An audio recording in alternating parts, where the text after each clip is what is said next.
I think this may be our last person coming in. So if you're gonna have to do a UE and come back this way, to the right hand side of the door, that's a little forward. So me and him thought that we were gonna be the. I was like, I guess we're just gonna have one-on-one class today because no one's showing up. But you guys showed up, so yes. Just pull right or drive back. Or directly as soon as you come in. Are you here for the class? Okay. Yeah. That's the video. I think that's yeah, that's the one he did. And then there was another one where he did it again when I was in there. Same thing.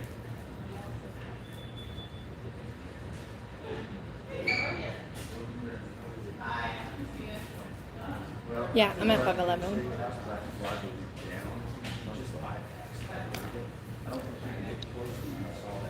And so I won't be announcing the giveaway winner tonight. I'll go live tomorrow and announce the giveaway winner because I left it at home. And then it wouldn't be fair because they're not winning anything and then be like, well, I don't care. So we'll be doing a live tomorrow and announcing the giveaway winner from last week. No, but yeah, but I mean that's further. Yeah, but you can see that. But thanks for tuning in. It's going to be a little over an hour, so if you dip out, feel free to come back in or just watch the replay. But I appreciate you for joining.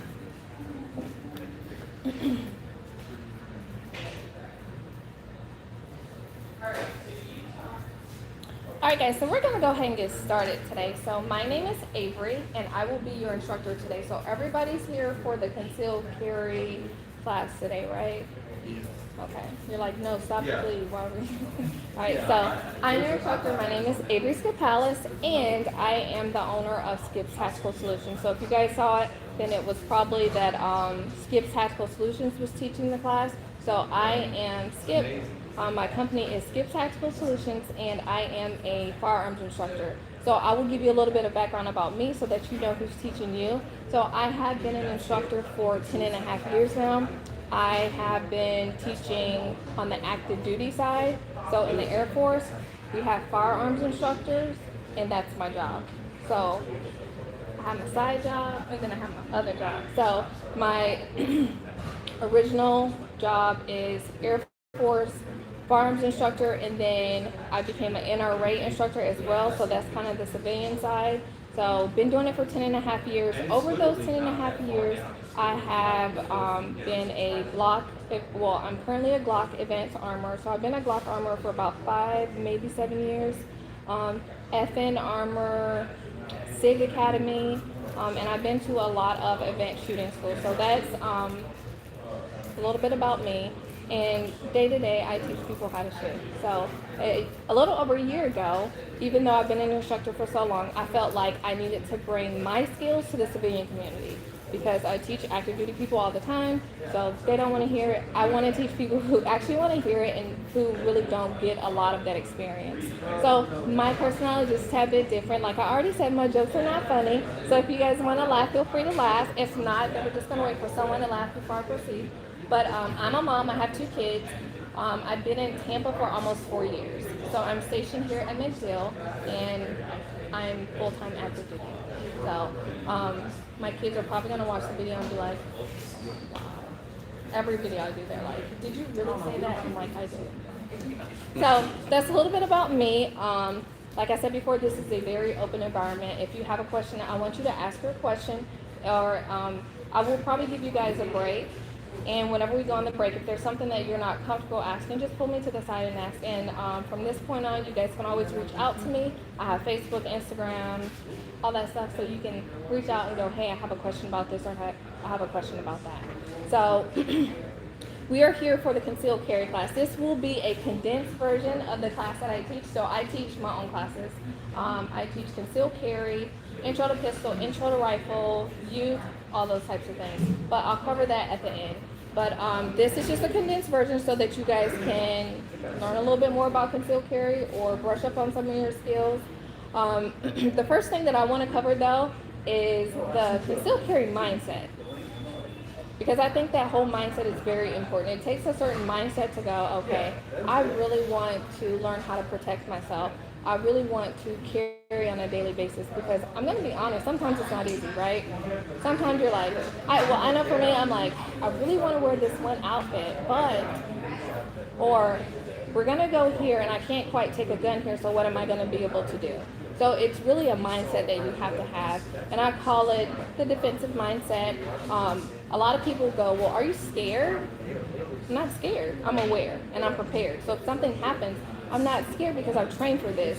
And I like, especially with my home, like this is my, your home is your castle, right? And I'm like, a lot of people may see me and they may think victim, right? Or I've had people tell me, oh, she's so little and cute. And I'm like, not today. Don't try me. If you only knew.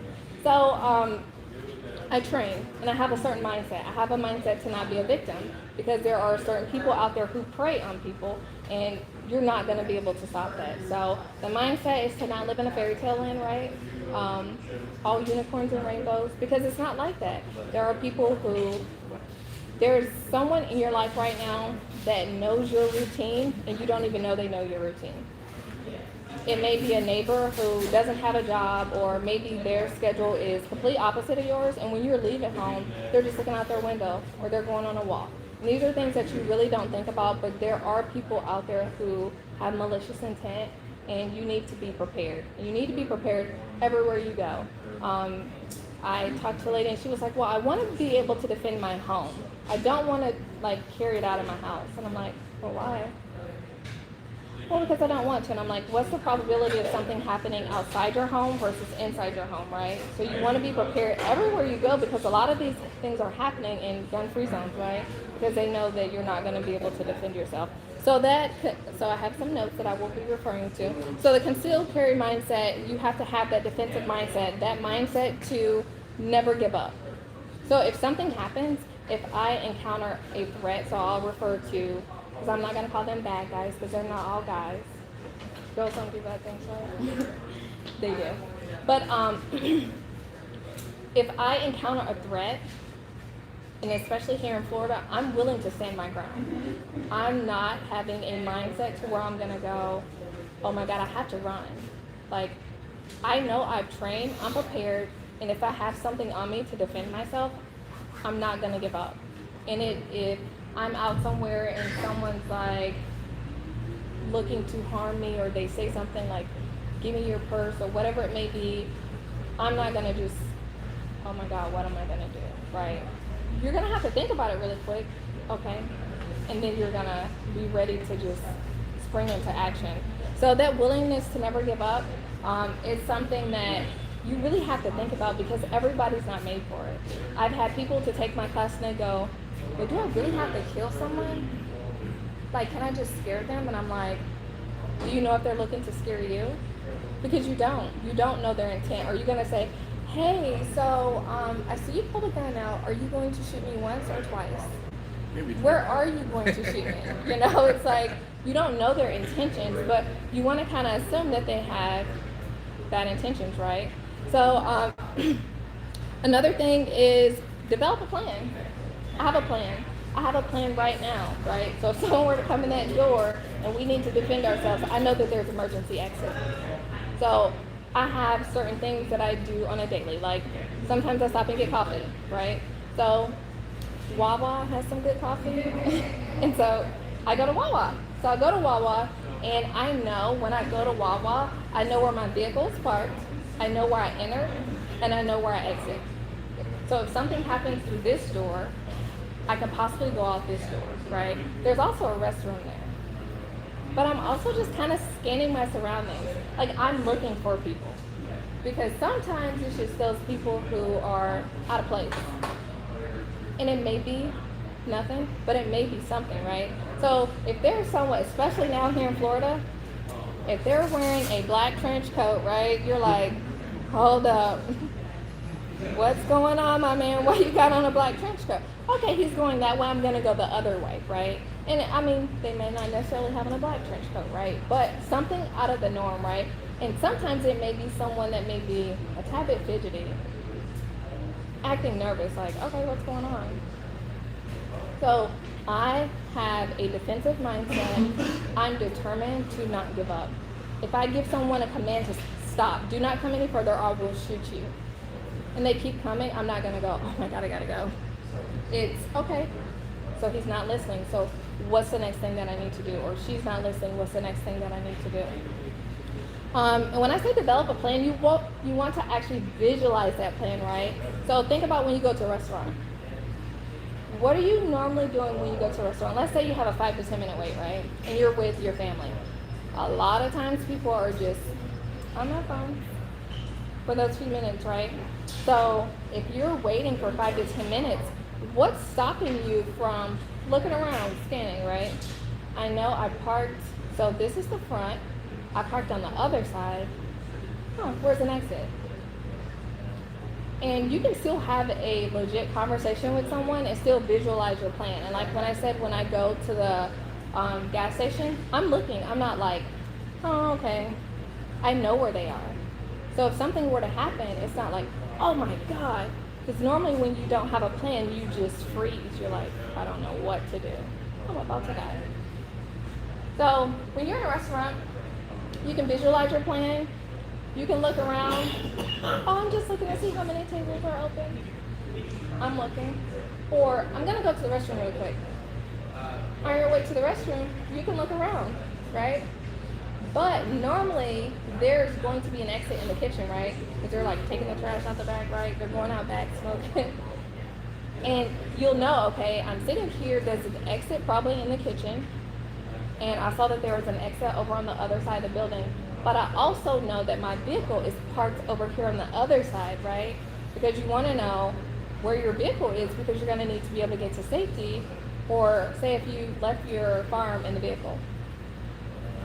But another thing on that is when you're in a restaurant, you want to try to keep where you cannot have your back to an entry.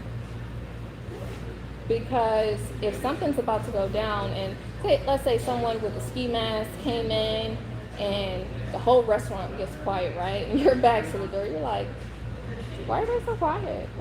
You know? But let's say you saw someone come in and they had on, let's say they had on this toboggan. Do you guys know what toboggan is? Or am I just a country girl? Okay. So they had like kind of like a skull cap type thing just on their head. I don't know if it's only in the movies because I've never really seen a real robbery, but let's say in the movies they have it on their head, right? And then when they come in, they pull it down. So if you have to where you can actually see the entry, you can see, okay, this is what's going on. I see this person. This is kind of weird. Now I can go ahead and start working my plan because we've already thought about what our plan is, right? So we can go ahead and start working our plan. And our plan is, all right, I have my firearm on me. I'm willing to do X, Y, and Z if this happens. Or there are some people who are not willing to do things. And so you also need to know what you are willing to do and what you're not willing to do because that is very important. So just to summarize really quick on that defensive mindset, I start all my classes talking about that mindset because it is very important. And I will pose one thing to you today. I want you to think about what you are willing to defend someone for. So I will say kill because I'm not trying to injure someone. If someone poses that much of a threat to me to where I need to grab my firearm, I'm not trying to scare them because I want to make it home alive. I have 2 kids and I have a husband and I need to make it home because I do not want my husband to be at 400 grand. Oh, no. He'll buy all the guns. So it's really, really important for you to know what you are willing to use a firearm for. And if you are not willing to use it, I want you to also know that there's a possibility if you have it and you pull it out, it may be used against you. Because they can read you like a book. I read my students. Like, I'm like, how do you feel? They're like, great. And I'm like, what's up? Okay, let's keep working on this. Let's keep working on this. And then they're like, I feel so good. And I'm like, that's what I'm talking about. Like, I can read them. And then also when people come in, like, I can read that they're hesitant or they're like apprehensive about something. And then they open up. And you can tell when someone's confident. And you can tell when someone's not confident. And some of these people are legit skilled people. It's like they go to like bad people college or something, you know? Like, you must got your master's in some crazy stuff, right? But I really want you guys to think about that. And I tell people if they want to share those types of things with me, they can share those things with me. Because I can promise you when it comes to knowing, and I call it your why. It's your why. So I have a why. My why are my children, my husband, myself. Because if I'm not willing to defend myself, right, then my kids are going to have to deal with me not being here. And they may also have to deal with the possibility of me getting killed or injured in front of them. So they're my why. I am here to defend them. And we have a plan. If something happens, so my oldest is 13. He's taller than me. So you guys probably already know everyone's taller than me, right? So he's taller than me. And we've had the talk to where I'm here to protect you, you're not here to protect me. And this is what we're gonna do. So some people will tell me that they don't have guns because of their kids. I'm telling you that I have firearms because of my kids. I want to protect them, and that is my job. So that is my why. And I will also post to you, you need to know your why and whatever it is that you're doing. So I started a business a little over a year ago, right? If I didn't have a why, I would have stopped a little over a year ago.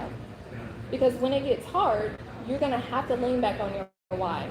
So there's times where I may not want to go to the range. There may be times where you don't want to go to the range, or you don't want to buy another box of ammo, right? But you lean back on your why, and your why is, I want to be properly trained so that if something does arise, but you don't know when it's going to happen or if it's going to happen, but you're going to be properly prepared to defend yourself, your family, or there may be people around you that can't defend themselves. And that's something else that I want you to think about. Are you willing to defend people who can't defend themselves? There's just ignorant people out there that are like, guns kill people, so no, nobody needs guns, and it's like, they don't. So if it was an ignorant person like that, and I call them ignorant just because they don't know any better, right? So if there's someone like that beside you, are you willing to protect them? I can tell you, I'm willing to protect a lot of people. I legit am because I joined the military. But, you know, in the civilian side of it too, because you never know that someone's mother, someone's daughter, someone's father, right? I mean, that could be your something, right? So treat people how you want to be treated. There's a lot of people who say, I'm not getting into any of that, but sometimes just even showing a gun, it's a show of force, and that may stop someone, right? So yeah, I did say earlier, if I'm not trying to scare someone, but if you pull it out, there has to be all the other things there, right, for you to use it. You can't just pull it out and shoot someone. But you have to know what you're willing to shoot someone for, where you're willing to protect someone for, and what you're not. But you also have to think about that karma, right? So if you're not willing to do it for someone, would they be willing to do it for you as well? Do you guys have any questions on the defensive mindset? You guys are like, I'm ready to go. And that's, you know, a lot of people like to shoot, a lot of people like to have fun, but I think it's very important to talk about that, right? That's the part to where, you know, if you haven't really dealt with those types of things, if you do encounter something, it's going to be hard to process it because you don't know, well, did I do the right thing? And was oh, okay, yeah, I've already talked about this. Someone was going to harm me or my family. I did the right thing. So it'll be a little bit easier for you to process. And you won't freeze. You guys don't have any questions about that? All right, so the next thing that we're going to talk about are natural reactions to a threatening encounter. You need to know what a natural reaction is, because if you don't know what a natural reaction is, when it happens, you may think that you were wrong, or you won't be prepared, right? So I have a podcast. I don't think I told you guys about that. I have a podcast.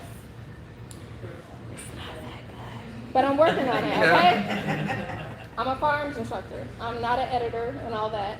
So I have a podcast, and I recently interviewed a young man by the name of Michael. He lived in Chicago, and he still lives in that area, and he encountered a shooter.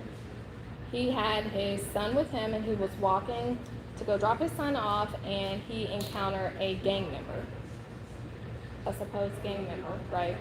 So he was a legal concealed carry holder, and he was able to spring into action and save himself and his son. And I thought it was very important because we talk about a lot of things, right? If this happens, this is what we're going to do, or if this happens, this is what you might encounter.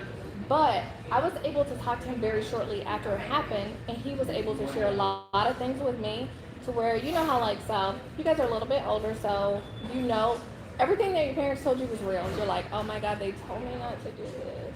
Oh my God. So he shared a lot of stuff with me that I share with my audience very often, but they probably just don't listen, right? Just kind of like your kids. They're like, there go mom again, right? And then their best friend tells them, they're like, oh my God, can you believe he said this? And it's like, but he's 13. So he shared some of his natural reactions, right? And I think it's really important for you to know this because it is real. A lot of people process things differently, and our body has these natural reactions. And one of the things that he talked about was the perceptual changes that happen. So he had his son with him. His son was 5 or 6. I can't quite remember.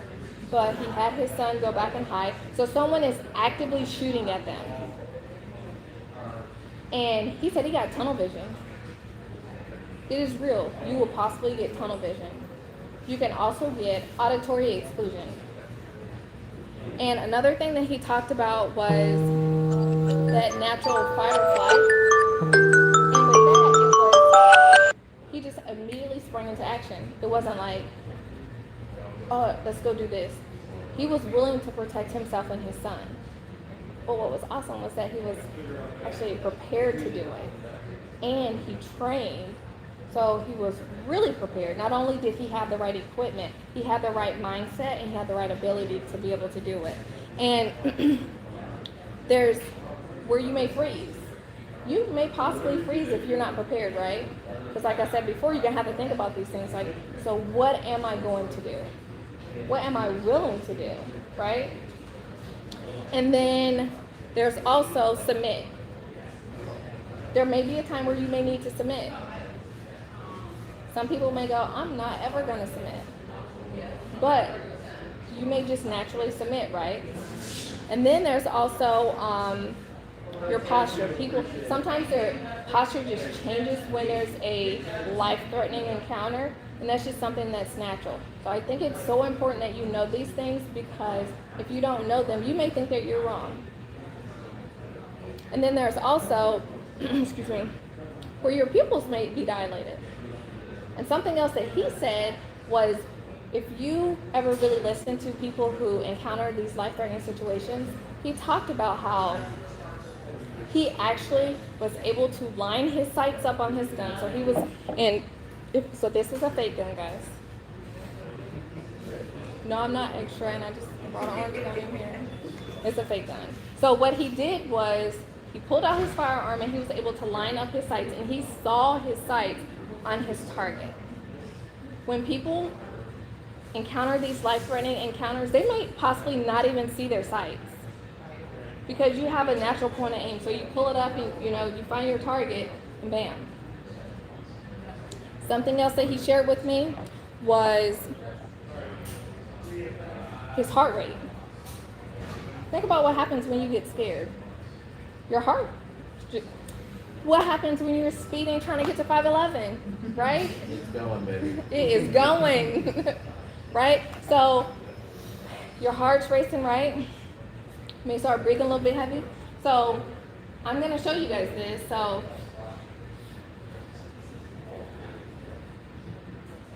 what it's not is that perfect day at the range that we all like, right? Where we're like, oh, we're going to film a video at the range today, right? Okay, so let's get started. Hey, is this a good angle, right? You're like, okay, let me, hold on, my target is still swinging a little bit. Like when you move it out there and it's still swinging a little bit? Hold on for a second, don't do the video yet, right? And then now you're like, I messed up that first round, so don't start a new video, right? So that, it's not that. It's not a perfect day. Your heart rate's increasing, right? You're breathing hard. So if you do not train under stress, you're doing yourself a huge disservice. because it won't be that perfect day where you're at the range and the target's not swinging anymore, right? So you have to think about that. And something else that he talked about was, and I talk about often, is, you know, your heart starts to race, right? You're breathing heavy. What if your hands start to sweat? All of our hands are probably sweating anyway when we walk out of here because it's hot, right? So that's also something that you may have to deal with, is your hands may start to be sweaty. So what I like to do is, once I know people are at a baseline, I want everyone to be at a baseline. You can come to me and say, hey, I need you to do some really advanced training with me because I'm like off the chains and I'm ready, right? I want to see your baseline. Because what if you think some really high speed training is just you reloading? I need to know that you have the basic fundamentals, because if you don't have these basic fundamentals, you have nothing.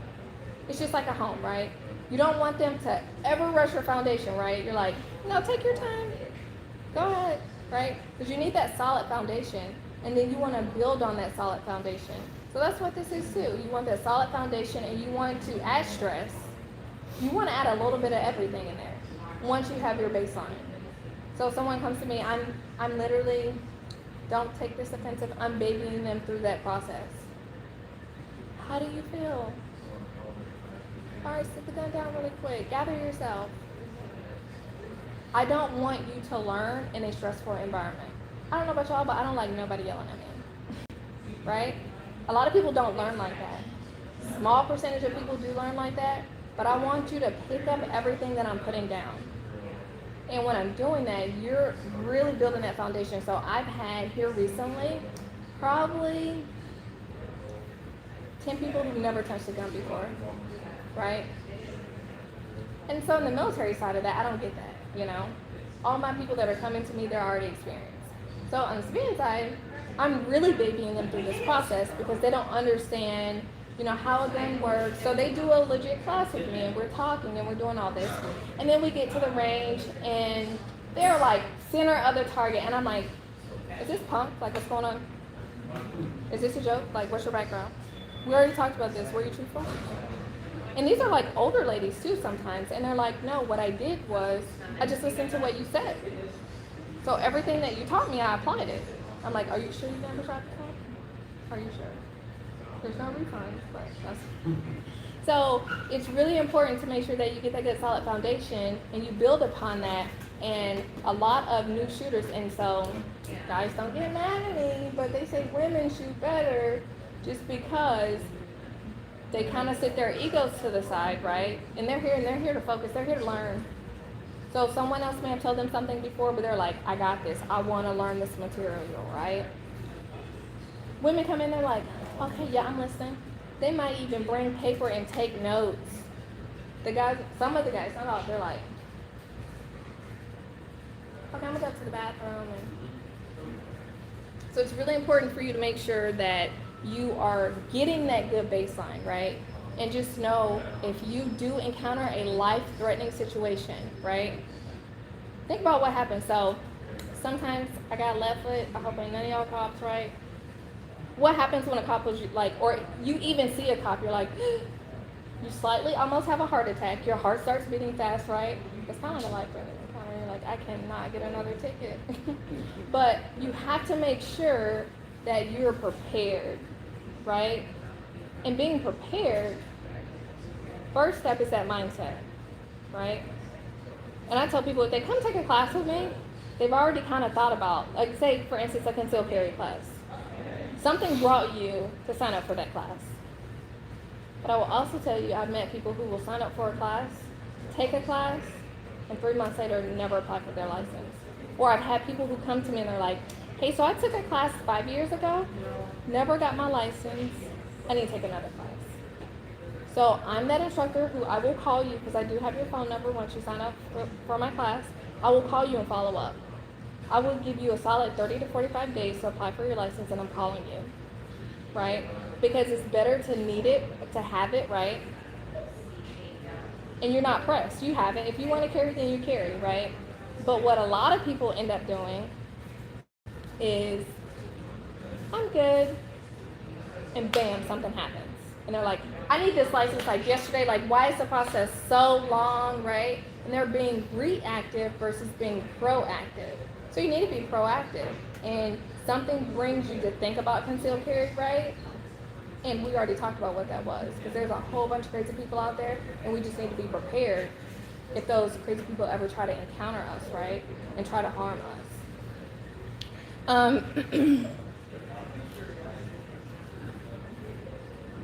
Another thing that may happen is your muscles may tense up, right? You may just have your muscles tense up, and these are things that I can't say, okay, so this is going to happen to you and this is going to happen to you, right?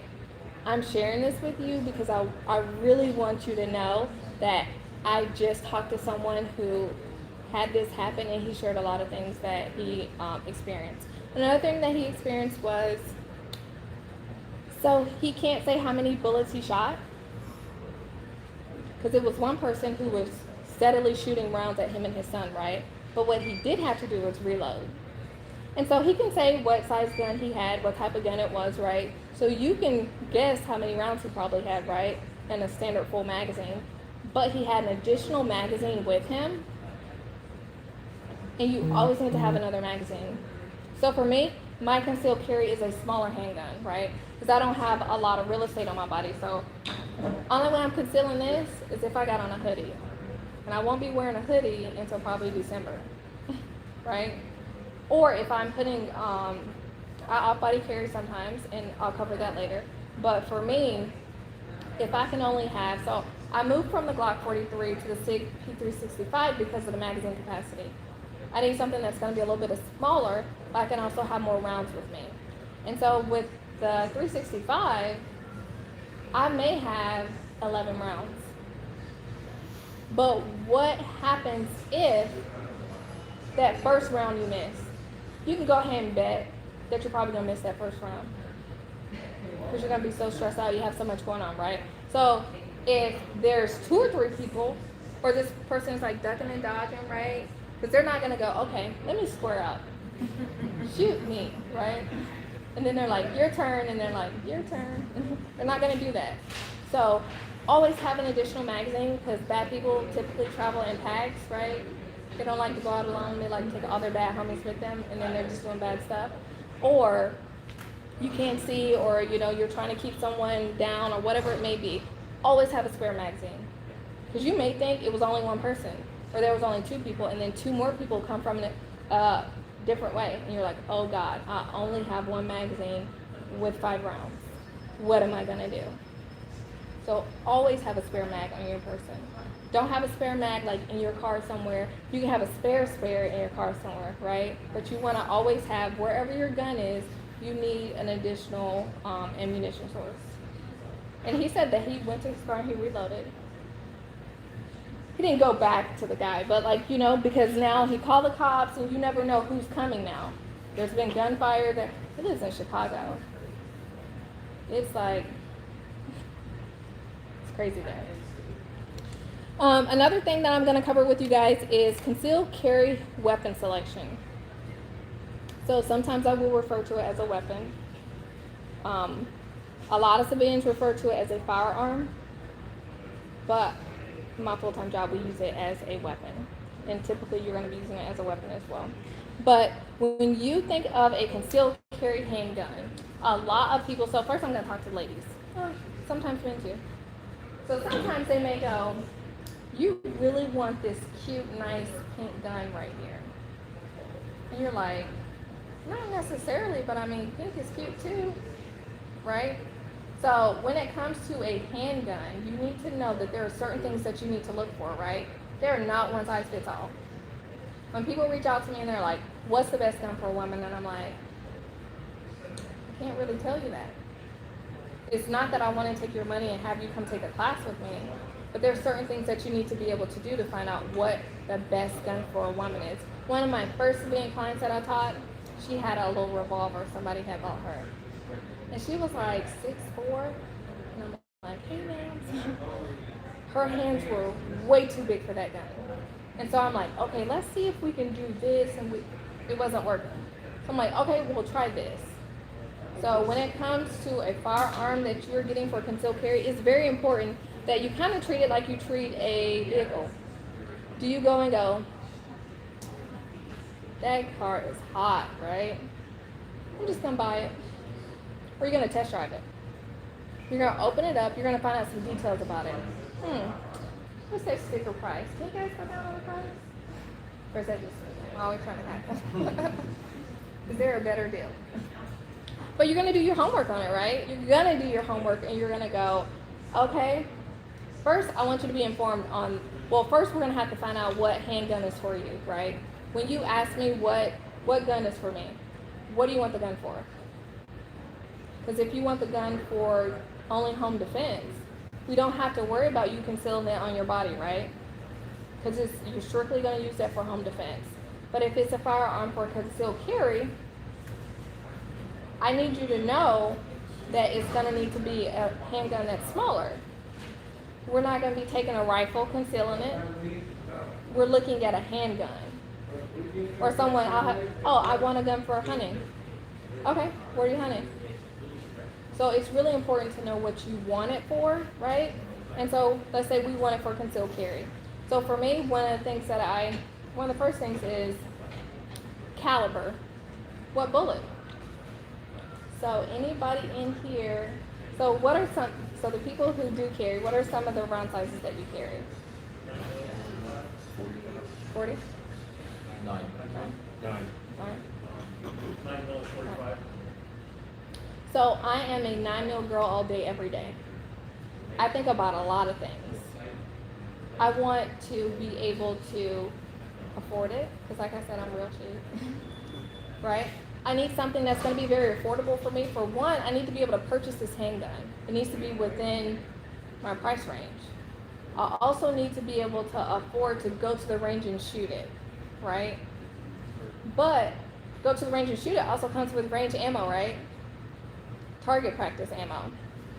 So another thing with that is your defense ammo. If you ain't ever bought defense ammo, it ain't cheap, all right? So if you already purchased a firearm that is out of your price range and now you have to buy all these other things, you're gonna have to buy accessories, right? You gotta buy a holster, you gotta buy a whole bunch of stuff. So if you haven't thought about that, then that's something that's really important. So first I need to know my caliber. I'm 9mm. I'll also think about if, Walking Dead, something like that happens, right? I need to get some ammo that's going to be readily accessible, like what's probably going to be in stock form, right?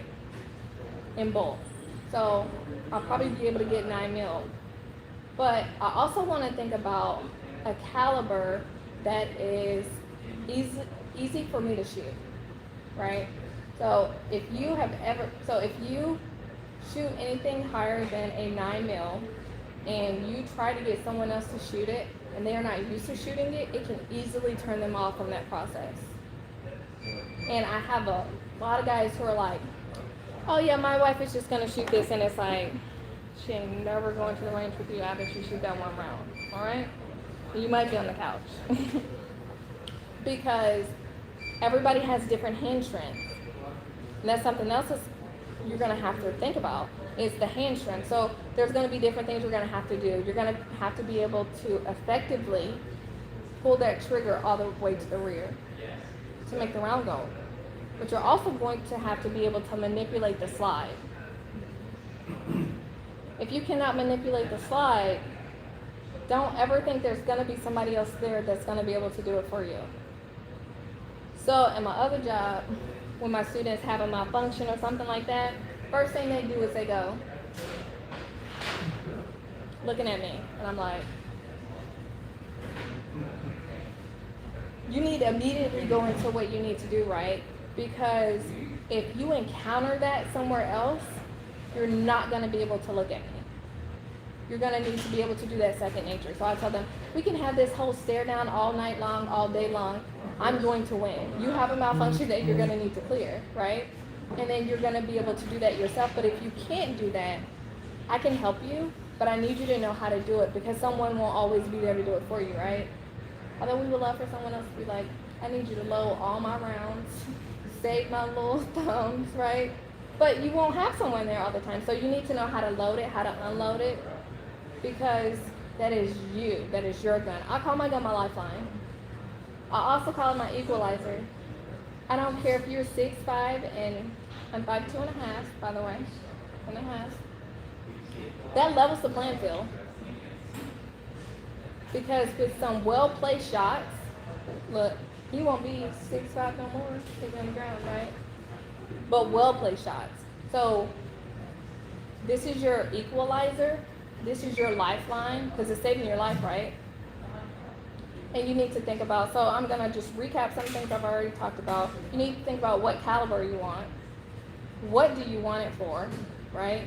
Do you want it for concealed carry? Do you want it for home protection? Then you also want to think about the manufacturer, right? You want to go with a reputable manufacturer. If they do not have a good it's just like anything. If they don't have a good reputation, like whatever manufacturer of cars, like the brakes are just going out, you're not gonna go, I want one of those, right? If you're beefing with somebody, they might tell you to get one of those, right? But you're not gonna go, I want one of those. Because in all reality, when you pull that trigger, you want it to go bang. You don't want anything else to happen but bang, because you need it. You don't want to have to clear out a malfunction. You don't want to have to do any of that.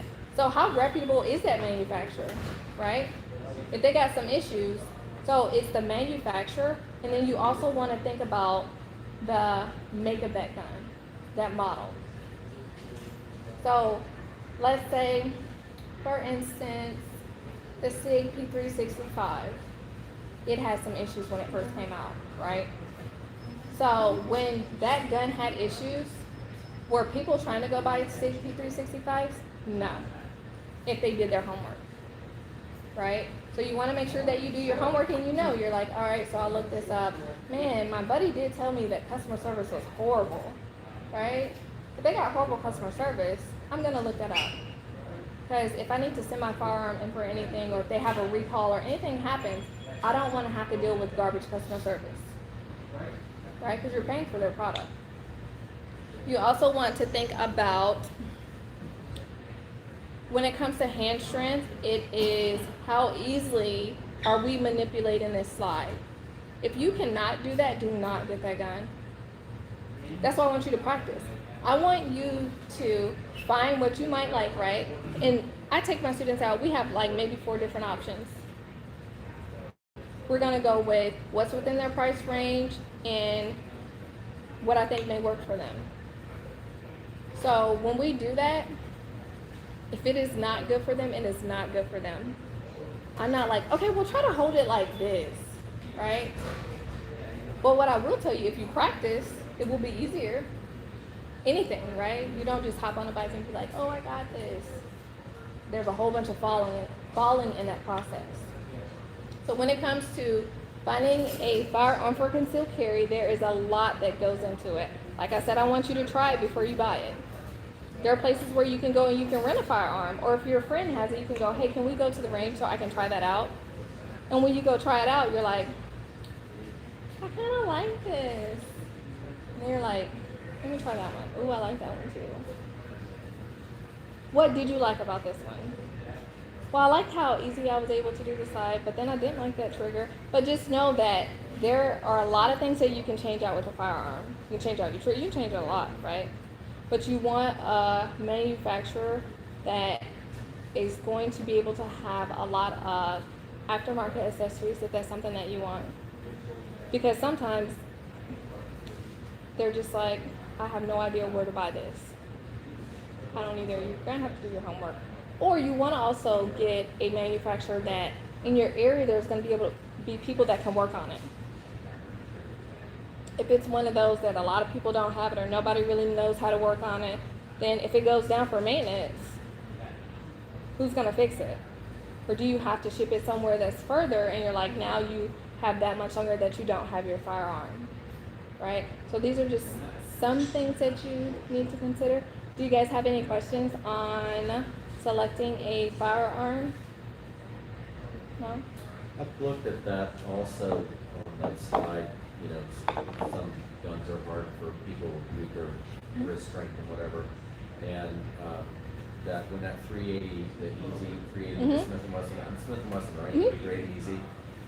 I thought, I wouldn't normally advise someone, but if they're a new shooter and they're having trouble with that, a gun is better than no gun. So it might, that gets them used to shooting. They've got an easy slide, and Smith and Wesson has a pretty good reputation. Mhm. And it's a nice way to introduce them to that. It's something that they can actually. It's like getting a kid confident in school. If you can get them going, then all of a sudden, they're enthusiastic about learning. They're like, oh my God, I just was able to get a pizza because I just read 10 books. They're like, I want to read 10 more books. And you're like, go ahead, read 10 more books. So we can get another pizza. Did you have a question? Yeah, do you give any consideration to functionality like between a spare player and amplifier? Kind of give presentation. Yeah, but when it comes to certain manufacturers, so there's only going to be certain manufacturers that I will recommend, right? Because when it comes to certain things, like concealed carry, big one, I mean, so there are a ton of options out there, right? There's not a ton of options that I'll say, okay, yeah, this, and this, right? It just depends. So I'm going to go with some of the things that are more popular, right? And that doesn't really matter to a lot of people.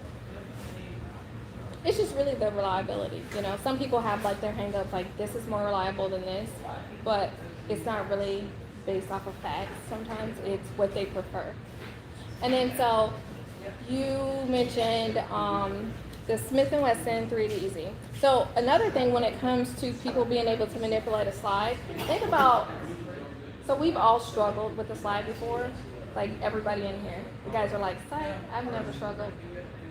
But think about sometimes when you're trying to manipulate that slide, where's the gun? It's out here, right? And you're like, why don't you consider bringing it closer to your body? So what you need to do is, so if this is my firing range, right? That is my target area. I'm keeping it here, right? But what is wrong with me dropping it down some, and now I'm going to move my body. Then I'm going to bring it in a little bit closer to my body because now I'm using this strength, right? Versus what a lot of people do, and they're like, and then they just get really frustrated. All right? So if you're having issues, and if you're in a controlled environment, say like you're in your home, right? And you're like, I really need to work on this. Say if it's your spouse's gun or whoever's gun, right? You're like, I really want to get comfortable with this. With a cleared out firearm, obviously, right? You can do a lot of this right here, okay? You're getting that muscle memory, you're working on it. And what I have my students do, I want you to look at what you're doing. Don't look at me, don't look at nothing else. Look at what you're doing. Because normally, right, you're gonna have to push up that slide stop and it's gonna have to catch at a certain point. If you look at it, people are like literally like a millisecond away from getting it, but they give up. But if they look at it, they can go, okay, I need to get this part right here to here. So, oh, there it is. And it's so funny when it happens too, because it's like, I did it. Yeah, you did it. Do it again. You do it again. They're like, I did it again. I'm like, yes. So now I have you really confident right here, right? It's all, like he said, it's all about that confidence. So I have you really confident here, right? On the range, you would never do this. I have you confident, you know what you're doing. So from here, now we're just gonna go here. Now I need you to figure out how to do it the right way, as far as you pointing at your target. So now you know what you're doing. You know you need to catch it. So now, okay, we're at our target. Okay. Okay, so probably move your body. Okay, now I got it. And I tell people, just work against yourself. So here, I'm giving you guys all of this guys. So here, I'm pushing forward. Here, I'm pushing back. So if you really like, put your muscles into it. You put your muscles into it, you're going to work against yourself, and bam, your slide's going to be locked. And it's that simple, but it's confidence. So normally, if you start to get frustrated, if I see you getting frustrated, I'm going to go ahead and have you tap out for a second. Your hands are starting to get tired. People start. Just stop for 1 second. Let's go ahead and take a break, and then we're going to come back to it. So it's all about that confidence. 380s do have a time and a place. I do carry a 380 when it comes to me working out, And I just recently grabbed a 380 that I don't mind carrying for concealed carry, like when I go out and about.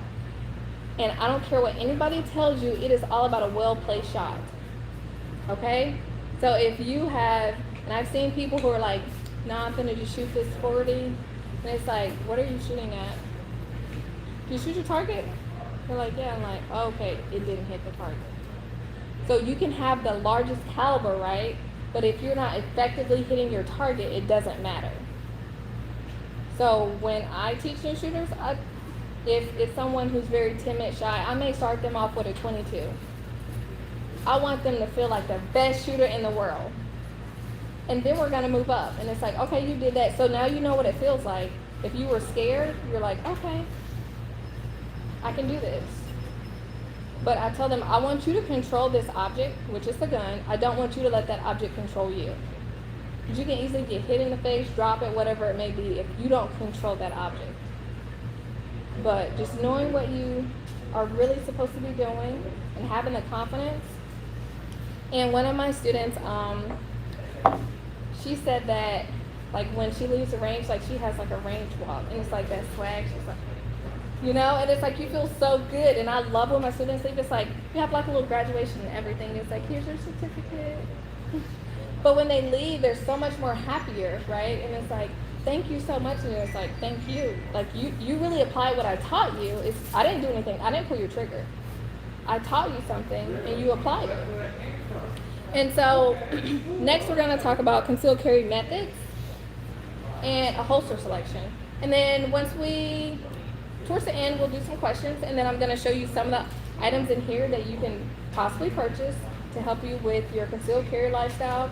And then they have 20% off. So even if you leave and you're like, you can go online and buy it, all right, for 20% off. But when it comes to concealed carry methods, there's there's on-body carry, off-body carry, right? On-body carry, the gun is on your body. Off-body carry, it is off your body. So that may be, and I hate how people give it such a bad rap, like, it is okay to carry a gun off your body. You need to be very aware of where your gun is, right? But it's okay, because I'd rather you carry it off your body and have it than not have it, just because somebody said, oh, it's not okay for you to carry off your body. Off-body carry, you can carry it, and so I see some of these guys have like their little backpacks and they sling it, right? Maybe a gun in there. And off-body, because that can be easily taken off their body and set down somewhere, right? I carry off-body, so sometimes when I go to the gym and my body's right, I might want to wear a tight dress, right? I might want to go out to dinner, right? So I can carry off-body in my handbag. But when I'm carrying off-body, so I'm right-handed. Is anyone in here left-handed? There's always one. So I'm right-handed. So I need to be able to get to my firearm very quickly. So my purse is always going to be on my left shoulder, right? Because if I need to get to it, I don't need to go. I want to be able to use my strong hand, right? So I'm carrying, and I'm very aware of where my gun is. There are concealed carry handbags, and I did not believe in concealed carry. I'm going to be honest with you guys. I was like, they're all fugly. I'm not carrying them. I like my Louis. I like my other stuff, right? But there's a time and a place. So for them, they need to be a concealed carry handbag. I don't know if you guys heard of this story. It was a couple months back, and it was in a Publix. And the lady dropped her handbag, and she had a gun, and she shot her husband. You're like, how in the world did that happen? It happened. And then, out of all places, at a Publix. You probably would have thought that would have happened at Walmart, right? It was a Publix, right? So it's really important to make sure if you're carrying off body that you have the right method of carrying off your body. When I carry, I have a concealed carry handbag, and my gun is in a holster. When I say gun is in a holster, it is so if I'm carrying my gun on my shoulder, I know when I unzip this pocket, my gun is in the same place every time. I have a whole mom purse and a half. So my normal compartment, scary. It's like Halloween, right? You got 2 lotions, 15 pens, 3 notebooks, a cell phone, a whole bunch of receipts, and then some napkins in case anybody needs lip gloss too. But I don't want to put my gun in there, right? Because you're getting in and out of the vehicle. You're doing a whole lot of stuff, right? And when you're doing that, if you need to get your gun, you want to know exactly where your gun is when you need it, right? And I'm like, oh my God, I got a book in there. I got a napkin. Oh, where is my gun, right? So concealed carry handbags make it very easy to where all you're doing is unzipping a zip or undoing something and your gun is there. And what I like to do is when I would not endorse a bag until I was like, I've carried this bag for a while, I like it, I've been to the range, it's easy, right? And I probably looked like a psycho. Because what you saw me doing for my kids, they would come downstairs and all they saw me was like drawing from my purse, just walking around the house. Okay, so my gun is in the purse, right? Unzip, draw. But I need to know that I can get to it, right? And if I can't get to it, then it's no use. I don't care how cute the bag is, how cute the gun is, none of that. So it's very important if you're off-body carrying that you have your gun, whatever it is in, it is stable. It's in a holster, it's in some kind of contraption in there to where when you go to grab it, you can get it from the same place every single time. And I'll even, like I'm putting my hand in there, like when I'm setting everything up, I got the bag and I'm like, okay, I can get it. Like, no, I need to take the Velcro and move it a little bit. But that's very important because off-body carry does work. I'm not going and being like, oh, I'm gonna go to the bathroom and sit my bag here and be like, hey girl, right? I'm not doing that. I know where my bag is at all times and I have my bag with me. And so say if I do need to do something and I'm like, my husband's with me, hey, I got it, all right? You got the goods. I need you to watch my bag, you know? But I have a lot, so I've been an instructor for 10 and a half years. I have people who shame me on off-body carrying. I am 34 years old and I don't care. Because I still, y'all like, oh my gosh, you said how old she is. I have my gun with me, right? And if I want to dress feminine, I'm gonna dress feminine. I like to wear, especially in Florida, you know, you wear your little maxi dresses, right? I can still have my gun. I can have a concealed carry backpack. Like, I'd be a little bit of everywhere and I'd be like, and no one would ever know. So for guys, they do it too. They have, and what's so nice is fanny packs are coming back in style. It's like, no, they're not. Skip, don't let me catch you with a fanny pack, you know? So they're coming back in style now. So I'm kidding. I do get kind you got a fanny pack? You should have brought it. But, you know, you can have your gun in your fanny pack and no one would think twice, especially now because they're back in style. But what I don't want you to do is be like, have you guys ever seen that meme, like concealed carry, and got on like the 511 things, you know, and the polo, and like if you dress the part, then people will probably know, you know. So I make concealed carry work for my lifestyle. That was very important for me. I'm not going to change who I am to make it work, right? I'm like, how are we gonna do this? Like I gotta wear these dresses, right? So I gotta find a way to make it work. But it has to be effective. So there's off-body carry, and then there's on-body carry. On-body carry, there are a ton of different holsters. Do your homework. Buy once, try once. This is not where you wanna go cheap on anything. Cheap things are not good. When things are cheaply made, something that's affordable is good, right? We want affordable products, not cheap. Because a holster, like you can buy a holster and you can have it forever, right? But if you buy something that's cheap, you're like, oh, I'm gonna keep falling out the holster. All I did was just like bend over and tie my shoes and then fall out the holster. Or you just wanna make sure that you're getting something that is good. You need a good product. You don't need a product that is cheap. And especially, I mean, these guns are not really cheap. So you're buying a really expensive gun, right? You might even go get some good training. And now you got a cheap holster, right?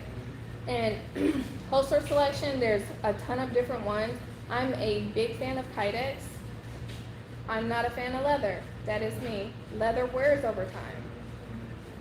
I'm not a fan of leather, but Kydex, I really like Kydex. Women have unique challenges versus men. We have hips. Some men have hips too, but we have hips. So with our hips, I can't carry a gun over here because I already have hips that's sticking out. They might be sticking out a little bit too much, but they sticking out, right? So I don't want this sticking out. So when I'm concealing in this general area. I personally don't conceal behind me because someone may come from behind me. Or some people have like that plumber's crack and they're like doing stuff and you're like, see your gun. It's not even see your crack anymore. It's like, see your gun, you know? But if someone's coming from behind you, you don't want to give them that access, right? Like, this is not natural. This ain't natural, right? So when you know better, you just do better, right? So for me, I'm carrying in this general vicinity of my body. I don't have a lot of torso to work with, short people problems, right? So I know that. I'm also a fan of when I do have my Kydex holster, and another thing you need to think of with on-body carry is belts. So I'm going to show you some belts. You don't want a cheap belt. You don't want a belt that's flimsy. So if you have a belt that's flimsy, when you add the weight of your firearm, right? Because they're pretty heavy. Then you have your holster. If it's flimsy, it's just going to buckle in the middle, right? And then your pants, and you're going to be like, yeah, we good, right? So if you have a good sturdy belt, it's going to be able to support all of that. And that's what you need. So you may spend a nice chunk of change on a belt, but that's probably going to be like a forever belt, right? And I like belts that you can quick detach because I want to be able to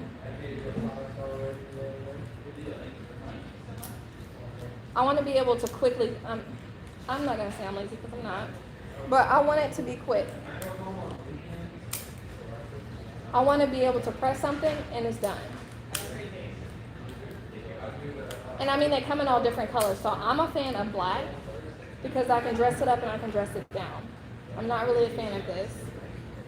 Don't tell my boss that. So for me, belts, I hate belts. I absolutely hate a belt. But I have to wear a belt to work every day. So when it comes to me being out of uniform, I don't want to wear a belt. You might say my pants are already tight enough to where I don't need a belt, but I say I just don't like them, right? So when it comes to my concealed carry lifestyle, I don't have a lot of holsters that require a belt because I don't like belts. So I'm not saying now, so if you were to see me out into Tampa at like Target, because I do like to go to Target, right? You won't see me dressed like this. This is like a uniform for me. So you won't see me wearing cargo pants. Because cargo pants are typically, you're gonna have to wear your belt. You're gonna see me, don't laugh, but like leggings and a t-shirt. Right? So leggings and a t-shirt, I'm making it work. I wear either off-body or I have a corset style belly band holster. And my belly band style holster, I can wear whatever I want to wear. I'm not worried about a belt. And all I have to do is pull my shirt up and here's my gun. Right? So that really works for me, and you have to find what works for you. So if I'm wearing not a maxi dress. So guys, if you don't know what a maxi dress is like all the way down to the ground, right? So maxi dress, I'll probably off-body carry. But if I'm wearing a shorter dress, it ain't gonna be too short because I am a mom. So if it's like here, right? If something hits the fan, am I worried about anybody seeing my underwear? I'm not. I can tell you. And they'll probably be like, they're not even gonna shoot me at that point. They're like, what is she doing? Right? Get my gun, right? So that works for me, and I'll show you guys my style holster that I use, but I can dress it up, I can dress it down, I can wear my leggings, I can do a little bit of everything, and it's breathable. And here in Florida, it really works for me because regardless if I'm in the vehicle, right, you're traveling, you have to think about things that require like work in your everyday life. So if you have a 1 hour commute and you're carrying, and a lot of guys don't like to carry right here. I know why. It's cool, right? They don't like it. But if anybody's carrying right here and your slide's longer, That's not comfortable, right? So that's something that you have to think about, this type of style of holster that you're using. And also, where are you carrying on your body? Because if it's not comfortable, then you're not gonna wanna do it, right? And then if you're not gonna wanna do it, then what's the point in even purchasing all these items because it's not gonna work for you? Alright, so I'm gonna give you guys a quick 5-minute break to use the restroom. And then if you guys can be back, I'll just say 7:29.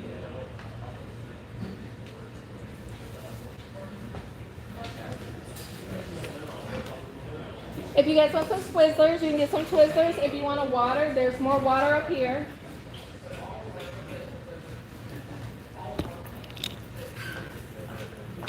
It's recording, so you don't, I'll turn it so you don't hurt. Hey guys. Can you show me where the holster one is? The holster.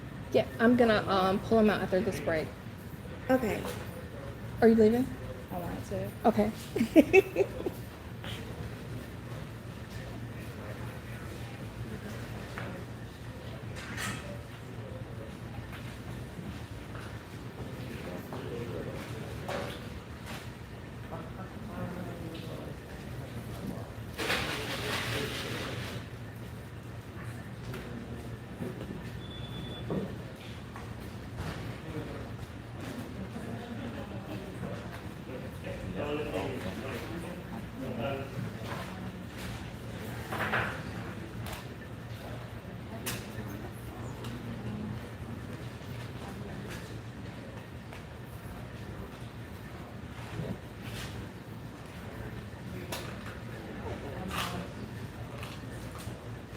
So there's that type, and then there's also like a lace version.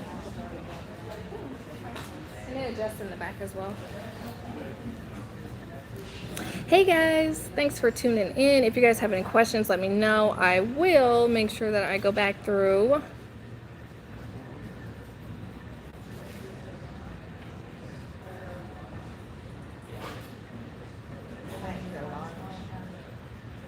It adjusts. Did you? Oh, yeah, it ain't right. It's elastic.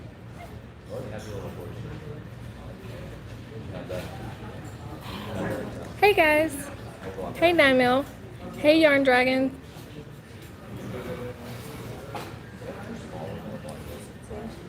It's zip, so just zip it up.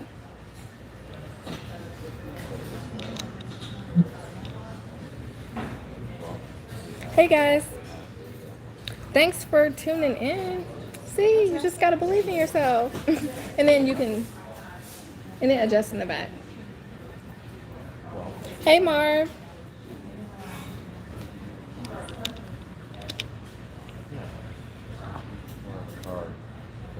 No, I'm definitely not wearing cargo pants on the norm, guys. So that gun is just bigger. That wouldn't be a gun for concealed carry. No. No. Yeah. So medium?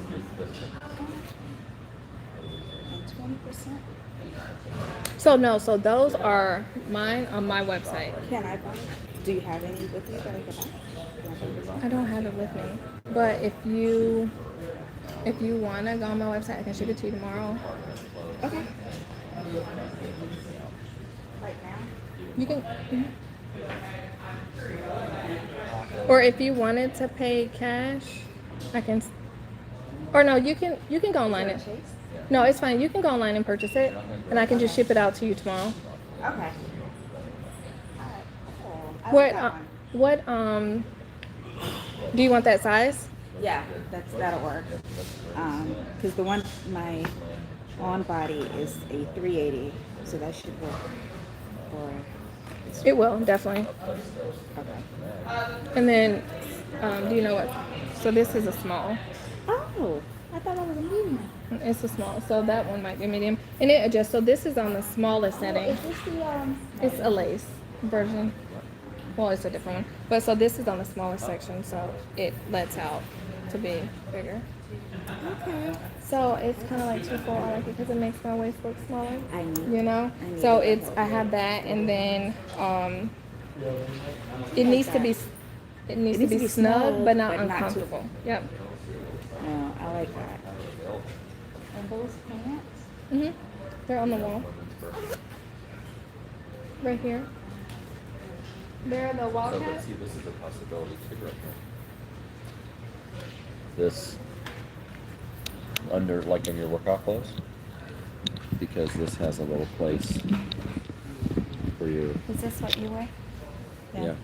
And so, I do like a lot of my posts with it. So this wouldn't be a gun that you would carry concealed. Well, you could, but it's just bigger. So, I mean, you can see how you put it in there. Like, if you look inside of it, it has these retention. So you can put your flashlight and an additional mag in there. But I mean, you can also like have two guns. Do you wear this with your leggings? Is this? You do. That's what I wear. Yeah. Yeah. And then it's adjustable in the back. So this is not 511. Like this is on my website. So it's adjustable in the back and it's breathable. So that's something that's very important regardless because it's, you know, Yeah. touching your body. But Because I have the same problems you do. I'm short, and I don't like anything right here. yeah. You know, and I don't like to wear a belt either. So You're like, she's speaking to saying me. all the things, the reasons, because I don't. I have a concealed carry license, but I don't carry because I think it's uncomfortable. I mean, like the guns are too heavy, you know, and I don't want to be fooling around in my purse trying to get it out. I'm like, because these are going to shoot me by the time I Yeah. get my gun out, you know. Yeah. So I don't have a concealed carry purse for the same reason because I think they're ugly. You And know, so whenever you go to my website, you can look at some of the bags that are on there. And I didn't want to bring too much of my products into their store. I mean, I would. But I found a company that I love because not only are they affordable, but they actually are stylish. And so that was really important to me. And they all come with a holster, and they all are very roomy. That's cool. And it's on your website. They're on my website. Yeah, because she has, I got her last year, a SIG 229, and it's a Legion. And I got a screaming deal. It was used, I got a screaming deal on it. So she loves to go shoot that. And she's Nice. really Yeah, good at that's it. my range gun, but Yeah. I'm not going to carry that one. 'cause it's So too when heavy. it comes to my favorite gun that I love to shoot, if I want to feel froggy and carry it, I'm gonna carry it in my concealed carry handbag. I'm gonna carry it when I'm more bulked up, like if I'm wearing a hoodie or a jacket and I know I'm not taking it off. But there are times where you can carry the gun that you love, you know, but it just when you're smaller, you can't necessarily do it on your body. It may it may just be off body. Yeah. Yeah, and then she has, before that gun, I got her a 43. and then I also have a Ruger, what's the Ruger? It's a little 380 Ruger. The LCD? Yeah, the LCP, thank you. And so what she doesn't like about that is the shape of that. It's a little uncomfortable to shoot. It's not like shooting. I mean, shooting the Legion is just But perfect. you there's a give and a take. Yeah, right. That's what he was so saying. it's He's like, it's small, it's thin, because you're Easily just pulling concealed. it out to shoot somebody. It's like, it's not. like the smaller guns that are going to be easier to conceal. Right. It's just going to be a little bit harder to shoot them just because you don't have, you know, you're like, where do I put my hands? But Yeah. I carry a 380 whenever I work out.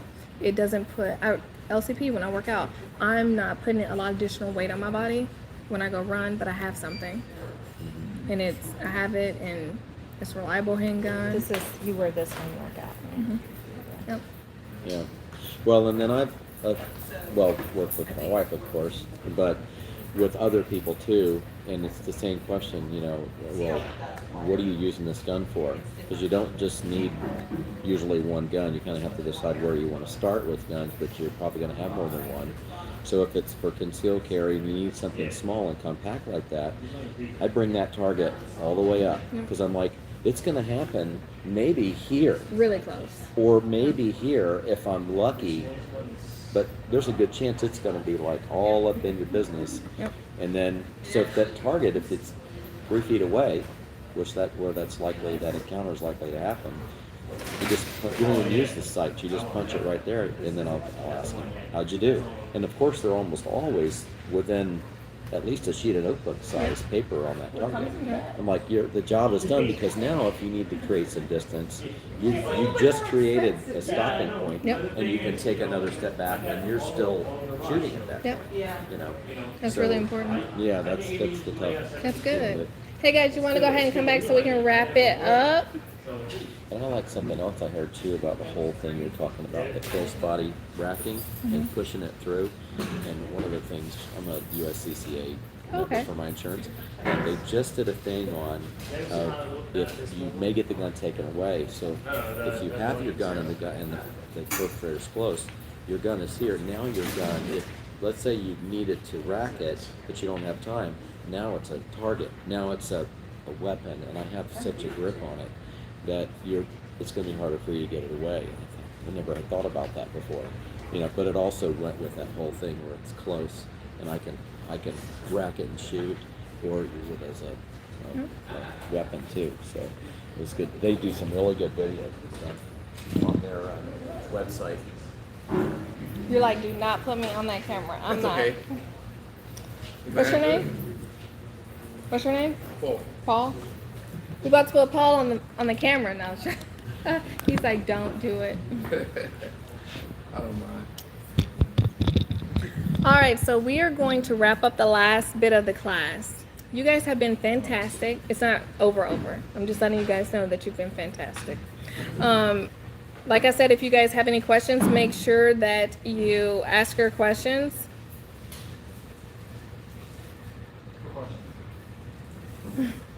I'm listening. Go ahead. So earlier you said if you're not training in stressful environments, then you put yourself at disadvantage. How would a civilian with no access to like military or law enforcement training come to train in a sort of stressful environment? That's when you would find a professional, an instructor, go to a range.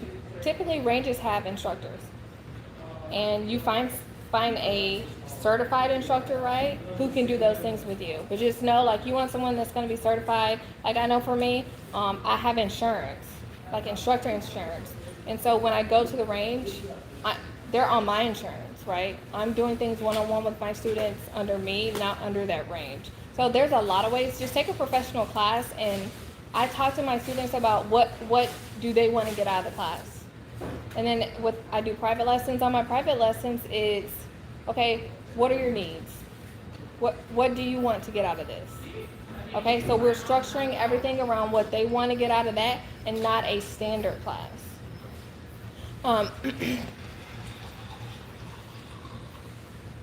I've done the action shooters world. They, for some time now, they've been having an action shooting league.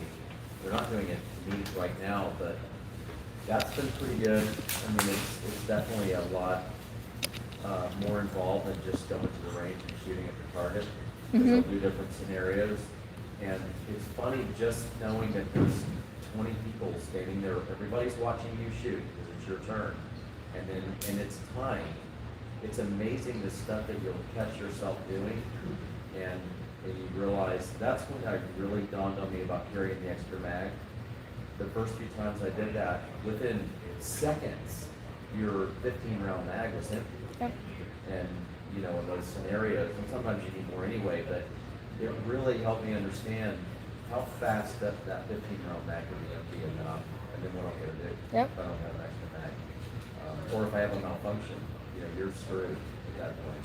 Whether it's a 6-round mag or 15, doesn't matter.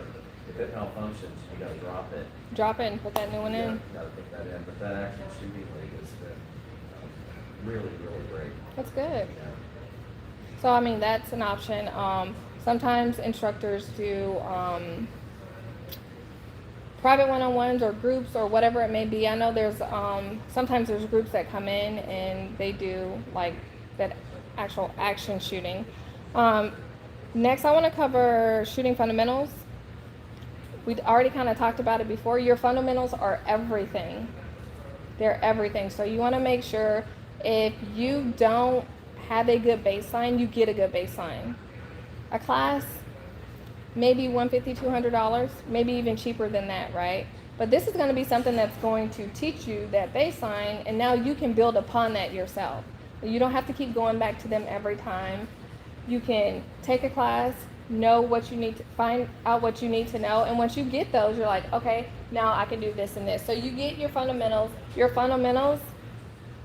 Thank you. Your fundamentals are something that you want to practice all the time, right? You want to get really good at what you're doing, right? And then that's when I said once you get those, you're good, then you can build upon that. But what you also want to do is practice, practice, practice, right? But sometimes we don't have time to go to the range. But there's so much that you can do in the comfort of your own home. So range time, like I said, I don't want to say cheap, right? And when I go to the range and I have a purpose. I'm not there like, I wonder what I want to work on today. I already know what I need to work on. I already know what firearms I need to work on it with, right? And I do so much dry fire in the comfort of my own home. $3.99 dry fire, right? Because what some people do is, y'all are like, there she go with the lame jokes again. But some people will do is they won't work on any of that in their home, right? They go to the range and they're like, how do I load this? What am I doing? And they're working on a lot of that, and sometimes you're paying by the hour. So everything that you can do within your home, go ahead and do it within your home. And then you go to the range and you know exactly what you need to do, and you're just kind of fine-tuning at that point, right? Because you've already worked on a lot of that stuff. So it's, okay, I need to hone in on this, I need to do this with my live rounds. And there are quite a few tools that you can use. You can use some snap caps, dummy rounds, and then I love the Mantis X. I don't know if you guys have ever heard of that, but it is a tool that you can put on your firearm, and it has an interactive app, and you can do so much with it. And it's going to tell you what you're doing wrong. So you're pointing at a target. It's going to tell you that you're anticipating. It's going to tell you a lot. Dry, right? But what you can also do is take it to the range and go live with it. And it's still going to tell you what you're doing wrong. So that's very important, because you don't know what you don't know, right? And you're like, I don't know what it is. And it's like, that's what it is. And it can give you a history. So you can see, okay, I started off here. Now I'm doing better and I'm here. But you can also get groups and challenge other people, right? Some people are really competitive. I'm not. I'm like, you do you and I'll do me. But you can do that, and it kind of makes it fun. So it's like, hey, you have, say, your group of range buddies, and you're, okay, so we're going to go ahead and make sure that we get our dry fire time in. So the goal is whoever gets to this score first, right? And you have a little group and you can see. So, and I mean, Mantis, I don't get paid by Mantis. I just really like their products. So with Mantis, they post things online, and people can see like, okay, this person's doing really good. So I think that's really important, because it makes it kind of fun. Your practice time, which is normally like a hassle, you're like, oh, I gotta go to the range. So you dry fire, you get really good at what you're doing. When you're dry firing, you're also working on like those slow fundamentals, right? But you can throw your reloads in there. Reloads, malfunctions, all of that in the comfort of your own home. What I like to say is, when you're doing anything training related like that, there's no live ammo anywhere near. So I knew I was going to be showing you guys that stuff. I didn't carry. Because I could be like, so, and it's like, oops. Or, so when it comes to your dry fire, make sure that there is no live ammo. You want to have the live ammo to the side, it's somewhere, and you don't want to accidentally grab that and load it when you're, or say if your spouse is helping you and they're like, oh, I loaded this mag for you, right? You're like, not that one. So now I want to ask you guys a couple questions. How often do you think that you should really go to the range and practice?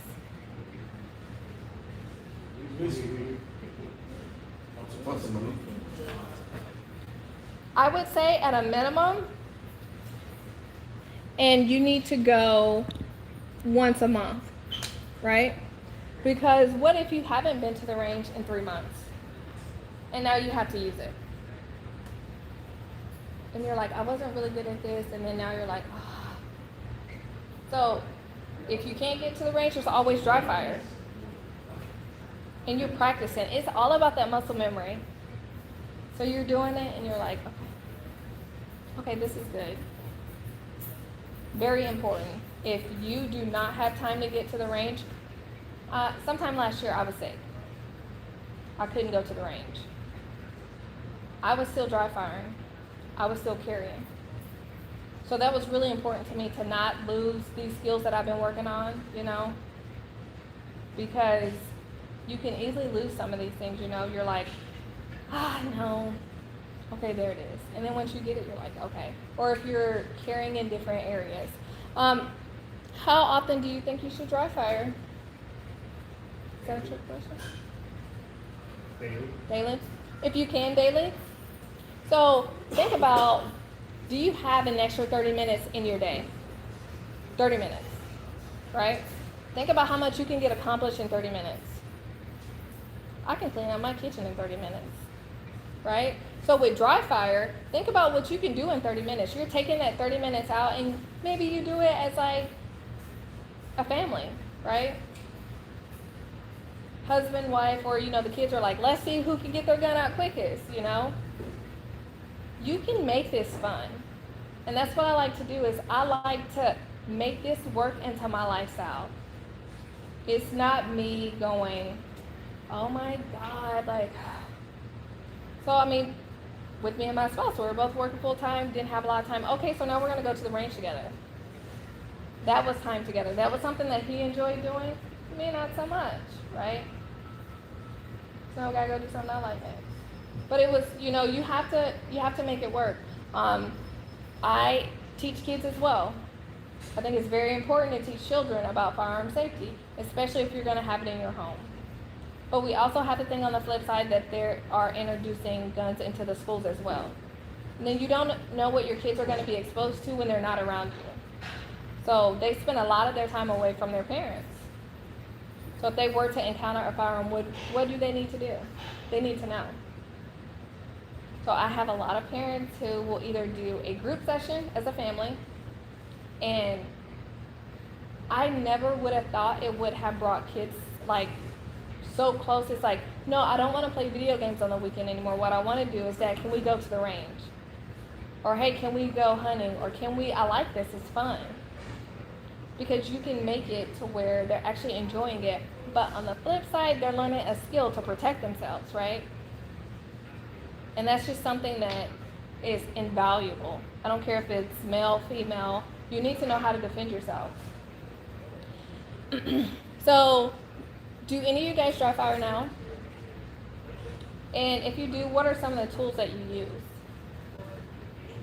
Dry fire. Just I dry? have a fire HK. You don't have that little thing for the striker fire to keep your setting in. Yeah, I use a quarter. quarter? That's good. I set up an old Glock, one of my Glock 19s with a reset trigger, and just have a little laser insert. And sometimes I'll just pull it out just 3, 4, 5 minutes before I, have it with me.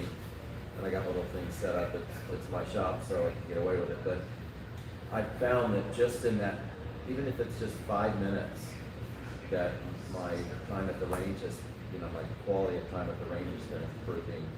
My accuracy and my handling. And you said something earlier about, your gun becomes like, that's my baby. And I found when I handle my gun more frequently, when I dry fire, the more I do that, it's just like it's like reaching for my wallet, reaching for my car keys. I know what that is. We got to flow together, and it's just, and it wasn't always that way. It was always, okay, this is my gun. It sort of feels still awkward in my hand. I'm a little nervous about this, but when I started dry firing and doing that on a regular basis, it's just, I don't even think about, I think about it, but it's just, I've heard it said, the body can't go where the mind hasn't been. And so you just keep doing that over and over. Even if it's just 5 minutes or just a couple minutes each day. It doesn't have to be a whole 30-minute block. That's awesome. But I don't have 30 minutes, so yeah, I don't know it's what. made a huge difference. Probably one time anyway. I know. I got 5 here, 2 here, 3 here. That's really good, and that goes back to that confidence, right? So you're handling it. You're like, okay, I like the way this feels. I know how this feels, and I'm pretty sure that you guys probably think this way, but I want to cover this really quick. This is an object, right? This object, so this is a fake one, but this object will not do anything unless it's in the hands of someone else. So if I were to sit this gun here, and 511 closes at whatever time, right? And then we come back tomorrow, this gun will not do anything. It will still be there. A lot of people have the mindset that guns kill people. Guns are objects. Guns do not kill people. People kill people, right? So this object has to be in the hands of someone to injure someone. But when you have a firearm, you have to get to know it. Because if not, you're going to be scared of it. You're like, I think if I touch it, it's going to go off. Or some people will say, I won't carry this gun on my body because when I put it on my body, it's just going to go off. It doesn't work like that. Like, there's mechanisms in place, and you have to know how it truly functions. And once you do that, you will have a complete, like, peace of mind. I know if I don't put this here and pull it back rearward, nothing's happening. What starts to happen is people start to get very lax with their gun safety. I can tell you I've been doing it for 10.5 years. Every single time I touch a gun, I clear it out. Every single time. I can know that I was the last one, but who knows, right? Every single time I do it. Because when you start to get lax, that's when accidents start to happen. And I had someone who had an accident. Sorry, it wasn't me. I didn't have anybody. I know someone who had an accident, right? Took her a very long time to start to carry.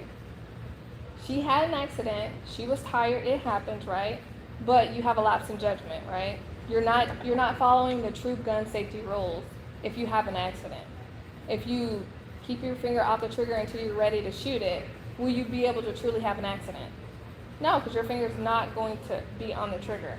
But when an accident occurs, and can be any kind of accident, know that, it was an accident, you have to learn from it.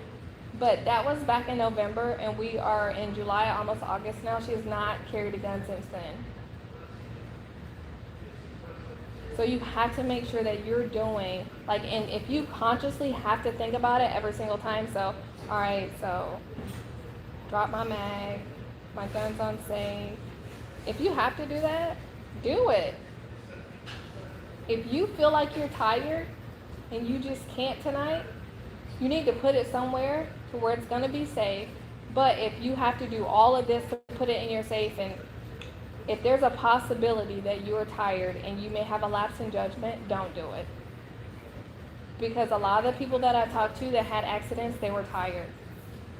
So it may not necessarily be drunk or, that they didn't know they knew, but they were just tired, right? And they just had a lapse in judgment. So when it comes to gun safety, it's very important.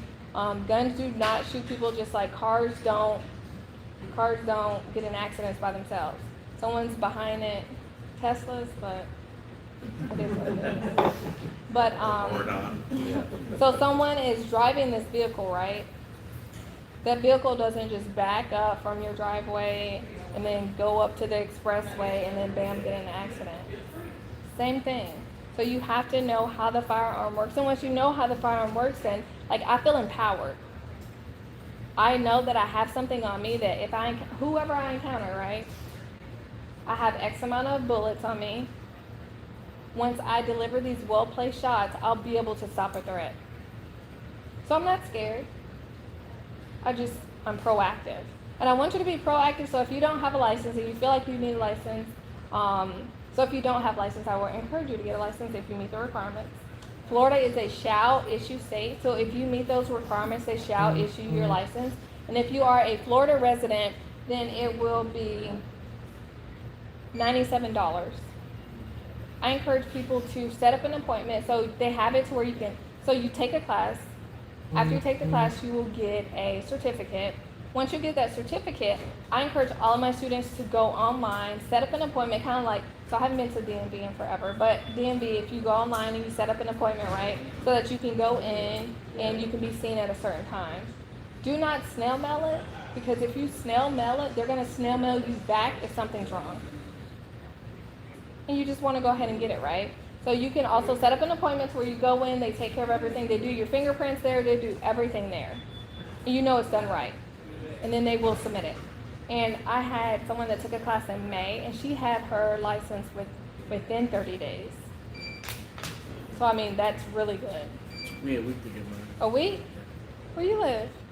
You live right down the street from them. Department of Agriculture. You go there Yep. and do it right away. So I encourage everybody to go to the Department of Agriculture. I do not give my students the little envelopes that you guys see that people get when they go. I don't do that. Because I want you to go to the Department of Agriculture. I give you all the breakdowns of where you can go. But now Florida has it to where you can do everything online. Everything, the entire process. So once you get your certificate from the instructor, you can upload that. They have a way for you to do your fingerprint stuff online, and it's uploaded. So that's very, very important. If you feel like you need it, I want you to be proactive, and I don't want you to be reactive, because what typically happens is you become a victim, right? It may be a victim of domestic violence, a victim of whatever, right? Now, you're holding on to that, right? And you're getting it out of fear. But I want you to go ahead and be proactive, because by being proactive, you may just completely avoid that situation. And maybe this person knew you had a concealed carry license, and they're like, yeah, I'm not going to mess with him or her because they have their license. But we all have our reasons, right? I want you to think back on your reason as to why you either initially got your license, or why you're thinking about getting your license, or why you even showed up today. But if it's free, it's for me too. But you guys got a bomb instructor today, so. But do you guys have any questions for me today? I want to just comment that this last time that I did a renewal, it was a breeze. Really? So they've really cleaned that up. That's good. Have you done that recently? Yeah. Mine wasn't too bad. I think it was last year or something, and it wasn't too bad. Whenever you do it, whenever it's time for you to renew, you don't want to wait until the last minute, because there are things that happen, and then if they can't process it as quickly as you need it, then obviously you're not going to be able to have it. They're going to send you a notification to renew. It's not going to be, hey, I got 3 years left, I want to renew early. They don't do that. You're going to have to wait until you get the notice and then renew. Go ahead. Yeah, I'm kind of new here. I've been there 5 months. I'm a character seal. I didn't take that kind, but it's common sense. But on the vehicle, you can put a glove box or on the rear, whatever. And you have it in that sheet. Buy your person. So what I tell people is I recommend that you have your firearm secured in some manner, right? So for me, I have it secured in my holster. It's just on my body, because we can't control when we're going to get in an accident. So if you were to get in your accident, and some people are like, it's just on my seat, right? If I need it, I got it. But if it's on your seat and you get in an accident, I don't know if you guys have ever been hit in the head by a gun before. I accidentally got hit in the head by one because it fell out the rack. It hurt. So say if you were to get in an accident and it's not secured, that could be bad. So I personally would have it secured in a holster. Some people have the magnets where it, it can stick on, but I wouldn't have it just out and about. Go ahead. I want to run around to like selecting a firearm for your personal use. When I was first getting into shooting and trying to find a firearm for me, there were a lot where the mag movies was right where your fingers were. So I was at the range, I was testing out the different guns, and most of them, as soon as I squeezed that magazine. Yep. And that would be something else that you just have to be aware of, like where the mag release is, where if it has a safety, if it doesn't have a safety. I personally don't have any firearms that have a safety on them, because this is my safety. If nothing's going to happen, right? So if I am maneuvering with my firearm and somehow that safety selector gets flipped up or down, if it's in the opposite direction of what I need it in, then that could be a bad day. So if I go to pull the trigger and nothing happens, then I'm like, oh man, I thought it was, because every other time it has been. But that's not for everybody. Every gun has a safety. It may not be an external safety, but it still has a safety. So if someone says, no, that gun doesn't have a safety, it does. They all have safeties. So for me, today I covered some of the things with concealed carry. We didn't really go in depth about Florida. Florida, like I said, is a shall issue state, and it is Chapter 790 of the Florida statute. In Florida, it's concealed firearms and weapons. I want you to know that there's a difference. A weapon and a firearm, there is a difference. So if you have never taken a professional concealed carry class or a professional class, you are in luck because I offer those. But you're also in luck because it's just something that you just need to be refreshed. Laws change often, right? Reciprocity changes, your state changes, and that's why we go to professionals for certain things. So I don't know too many people who are going to go through Chapter 790 of the Florida statute. It's hard. I had to do it. But some people may do that, right? So if you have not taken a professional class, I would really recommend that you go take a professional class because you will be amazed at what you learn. I had a young lady who was taking a class with her mom, but she had already taken a concealed carry class, and she was like, yeah, I don't really need this class because I've already, but she sat in my class and she's like, a lot of the stuff that you covered, my instructor didn't cover this. What you're not going to get from my class is videos. You're going to get my real good jokes though. So you're not going to get videos because you're not paying me $60 to sit in my class and us watch YouTube. Because you can leave my class and go watch YouTube, right? You're not coming to learn war stories, right? Because you got plenty of friends that can tell you what happened. You're coming to my class to learn about the law and get straight facts, right? And then some of my funny jokes too. But you're getting those, and that's very invaluable to get that versus going and having someone sit down and tell you all their stories because coulda, shoulda, woulda, okay, but I need to know the law. I need to know what I should and shouldn't say, what I should and shouldn't do, because at the end of the day, like, you're dealing with something that's going to be a felony misdemeanor. It's not going to be a, my bad. They don't take my bags. It's a gun, and a gun crime is very serious. Like, a lot of people didn't know you couldn't carry in the post office. Just because you enter a door and it does not have a sign, that doesn't mean that, so that sign may be like somewhere else. So my local post office, I was like, hey guys, I don't know if you know this, I don't see a sign outside. They're like, it's not. And I'm like, no, I looked. So there are certain places that you may routinely go that you can't carry your gun, and you may not know that. But the 1 minute that you slip up, it's not going to be a, oh my bad, I didn't know. As a gun owner, it's your responsibility to know where you can and cannot, and that's why you just take a class.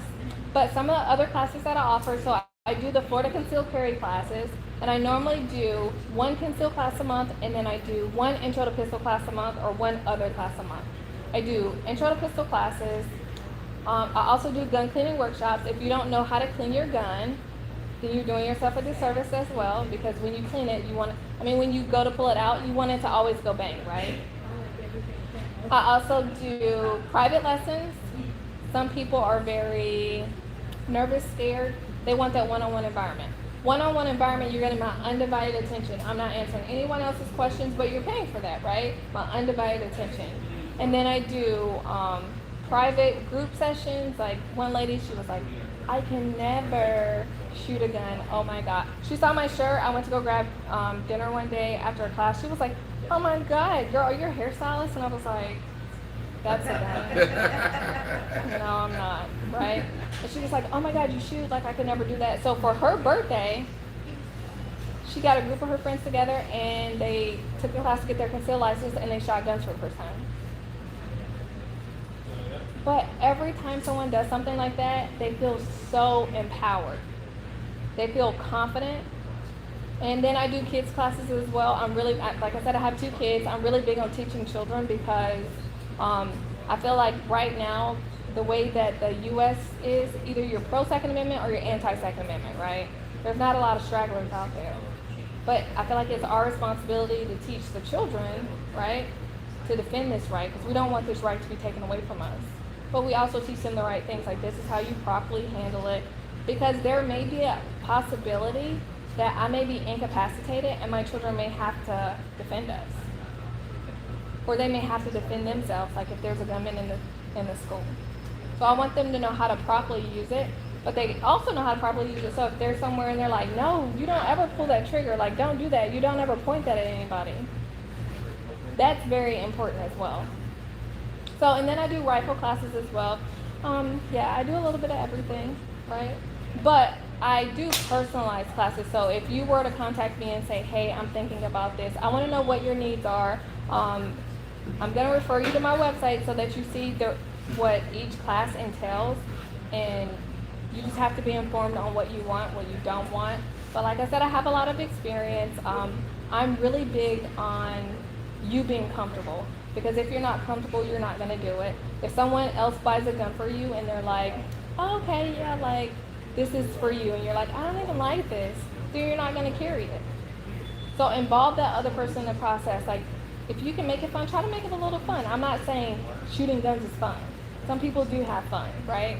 But it is a very serious thing, but you can make it enjoyable. I have steel targets. So when I go out with my students, sometimes we might shoot still. They get that instant feedback and they feel so good. Like my last private lesson, she was like, I hit it. I was like, girl, yeah, you hit it. You heard it. You know, she's like, oh, I'm gonna do it again. And people feel so good because they hear it. Like you can see it on the paper, but actually hearing it is just something different, right? And it just makes it a little bit of fun. And also like shooting different objects, targets, whatever. You can make it fun. You absolutely can. It sometimes may be a hassle to figure out exactly how to work that into your lifestyle, but once you work it into your lifestyle, you're going to be golden. And you're also going to be protected. So, I'm Abr with Skips Tactical Solutions, and if you guys want to, so I have social media. If you want to follow me on social media, I have Facebook, Instagram, I'm on Twitter, but I'm not really there. And then I have a podcast, and on my podcast, I really focus on showing the different sides of the Second Amendment. I'm a minority female. You don't really see a lot of minority females instructing, but I thought that was very important for me to not only be a female and show that if I can do it, other women can do it as well, but also just showing, my last podcast interview was with a youth competitive shooter. She was 11. So these are things that a lot of people really don't talk about, but I want to show all the different sides of it. There's women, there's men, there's people that are doing some really good things. And I also just posed, like, when I first started, I wanted to talk to you about different reasons to carry. Some people may not want to carry. Some people may want to purchase a firearm just to exercise their Second Amendment right. I can buy one, so I'm buying one, right? So these are things that you may not think about, and I want to get those wheels turning because it's the right. And it's the right that you want to be able, like if anything ever happens, you want to be able to defend yourself. 911, the average response time in the U.S. was 15 minutes. Do you know how much stuff could happen in 15 minutes? A lot. But I want you to be able to be alive to call 911. Because you got to be alive to dial 911, right? And get to your phone. So that's very important. That's another thing that a lot of people tell me is, I'm just going to call 911. I need you to be able to call 911, right? So I really appreciate you guys coming out today. I have my cards up here. I have my website. My website is skipstacticalsolutions.com. The stickers, the pins are yours. And then I have some of my stickers up here if you guys want one of my stickers. And if you guys have any questions, feel free to reach out to me. I have a YouTube channel as well. I think they're watching us right now. So on my YouTube channel, I try to do like weekly giveaways. I like to make it a little bit fun. I like to incentivize people to interact and learn. And so if you go to my YouTube channel, you'll see that there's weekly videos, but you can kind of learn some of the things at your own pace.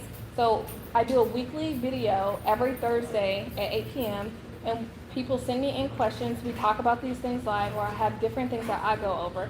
So last week, maybe the week before last, I can't remember what we talked about last week. We talked about women in firearms. One week we talked about fitness in firearms, because what's the possibility you may need to run to defend yourself? If you can't do that, then there's a problem. So I would love for you guys to go follow me, go subscribe, and if you have any questions, please reach out to me. There's no one else managing any of my social media, so I might be a little slow, but I will respond to you guys. And I really appreciate you coming out and taking the class with me today. If you want to sign up for one of my classes, I do have 2 classes coming up in August, and I will give you guys a 10% coupon code for taking the class with me today. So thank you guys so much.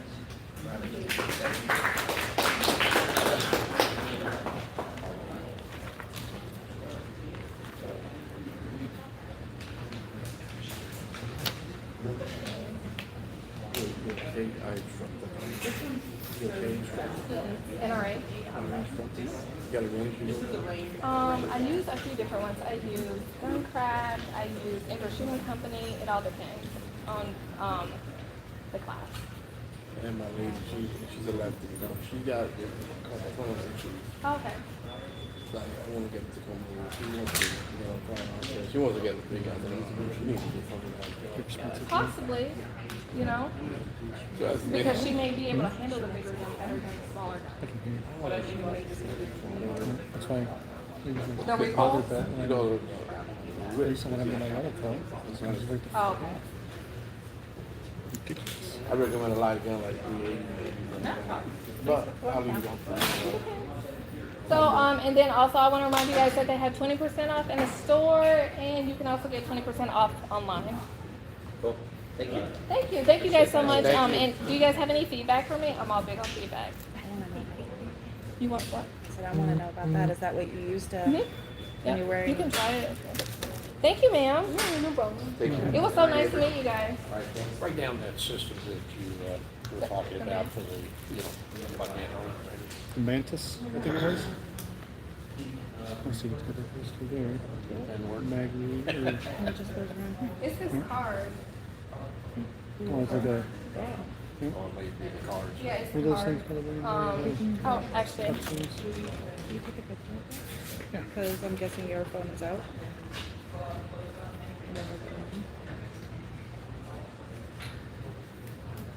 Oh, wait a second. the company's minutes and then it's NSX. Thank you. I want to see how you spell it. You want me to write it down? Mantis. Got it. Okay. Got it. You want me to write it down for you? No, no, I'll remember. I write things And then I down. have cards and then stickers if you guys want any. Yeah, let's do a card sticker. I just wanted to thank you and tell you that the class was really great. Thank I you so really much. appreciated the female aspect of it that you guys all talked about and everything. And stuff. Was there anything that you had questions on? No, I've shot in the past. Like I know from experience that the 45 is a lot of gun and the 22 is much more comfortable. But I've heard from people that if you're gonna use a 22, you're gonna have to hit them more than once. And then I've heard people say 45s, you shoot one. So, I mean, if you can handle 22, I'm sure that you can handle a 9 and 9. But also, I said it's a well-placed shot, so, and then where you need to shoot them. Yeah. Yeah. But yeah, if you need anything, feel free to reach out if you want to take a class. I do supervised range time too, where if you have a gun or whatever, I can go there with you. Yeah, Just I kind of be your security currently blanket. don't have a gun in my gun, but I think it's important. Just because I was at a couple of places where things went down. One of them was a steak and shake. Oh wow. And there was, in both situations, there was like someone in normal dress that was like an off-duty police officer who saved the day. So, and one of them was a Publix. So like I just know that when you get into city situations like this, well, it happens in the country too. Yeah. But like it's so much more likely to happen in the city. Yeah. Like, because there's more people. You And, can't control other people. Yeah. And I think it would be really great for somebody to be as comfortable as you are with it. You will be amazed at how quick you can get comfortable with it. Yeah, and I really like the idea of practicing it in your home Yep. and just getting comfortable with your own weapon. So, yeah, it was great. Anyway, Thank I you. just It wanted was to nice tell to you meet you. it was Thank you great, so great much. class. Thank you. Thank you. I just wanted to say thank you for the class. It was Thank you. really informative. The guy I went to see, my stepdad got me a certificate for it or whatever. And he just kind of had the screen up and just clicked the button and was like, read people bullet points. It was informative to a point, but it wasn't really. He was into it, but you could tell that he was kind of like he had to do it. So I was like, I never booked it. yeah. But I actually learned a lot being here. I took one of your cards because you have the rifle and the pistol classes too. And so what I covered today is really like basic gun stuff. I didn't go over. I went over a few things with Yeah. concealed, but like the law is the biggest thing Yeah. when it comes to concealed. But I really appreciate you coming, and then feel free to reach out if you have any questions or sign up for a class. But if you're gonna sign up for a class, just shoot me a message and I'll shoot you a front code. Okay, for sure. Thank you. Nice to meet you. Nice to meet you.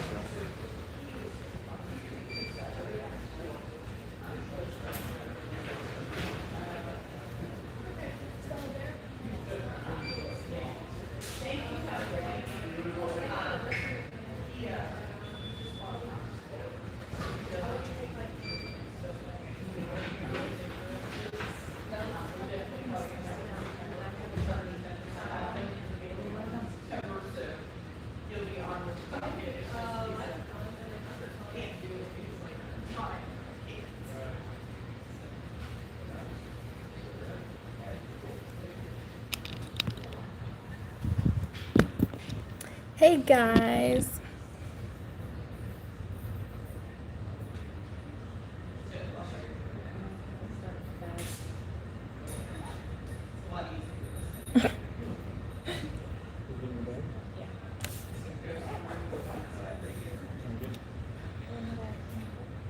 Thank you. Thank you.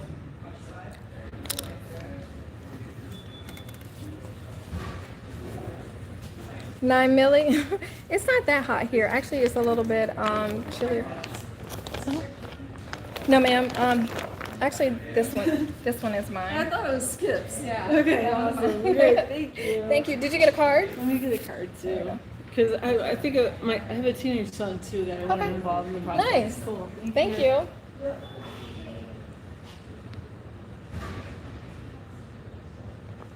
Hey guys, so the class that I did today was not like a formal class. It was a very informal class with 511. So 511 puts on what they call the ABR Academy, and with the ABR Academy, the class is free, so they can come and they can sign up for the class and come, and it's someone who's certified, but they're getting to learn for free. So they get like a concealed carry kind of basic class, but it wasn't a formal class where they actually get a certificate. Support system, and that one's a real fun. I mean, that's the first time. Do you guys have any questions for me? I'm so glad that some of you guys were able to tune in. I know I wasn't really able to, can you guys hear me? I wasn't really able to interact with you, but I know everyone couldn't be here to take the class, so I still wanted you guys to be able to hear what was going on. And even if you were able to learn anything from this, I hope you guys were able to learn just something.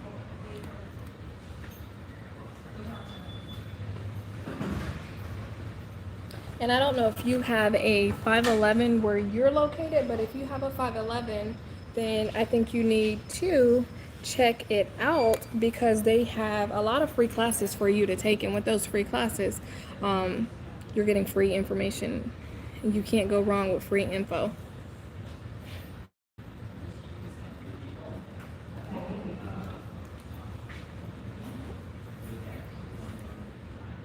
But I will go back through and I will look at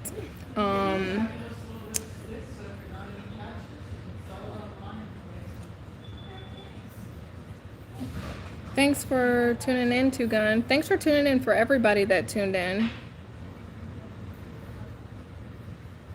Dee, you're gonna have to let me know what you think about my teaching. I had a lot of jokes. 9 milli, no, I have not tried the flashbang holster. I did have a student who had one, and she had a lot of issues with it, and I personally would not be willing to purchase one. From what I've seen, I would, I guess, review one if I was able to get my hands on one, but it's not something that I want to purchase.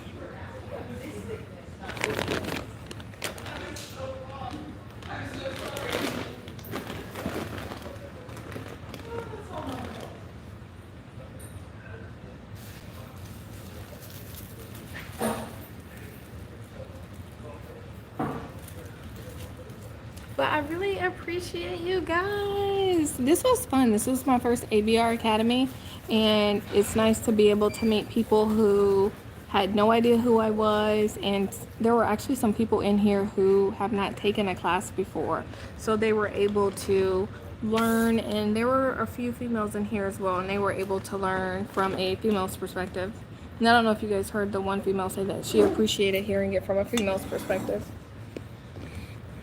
So I will go live tomorrow, guys. I'm gonna go live and I'm going to announce the giveaway winner from last week. 9 million. Okay, thanks. People keep recommending it, and I have my doubts about its easy use. I will say, my student, and even when I tried to use it, but I didn't do any homework on it. Like I just used it. But tomorrow I'll go live. Let's do a 7 p.m. tomorrow. Thank you guys so much for tuning in. And if you guys have any questions, feel free to comment below. And also you can tune in tomorrow. I'll do a post for you guys to tune in tomorrow. Have a good night, guys. And thanks for tuning in.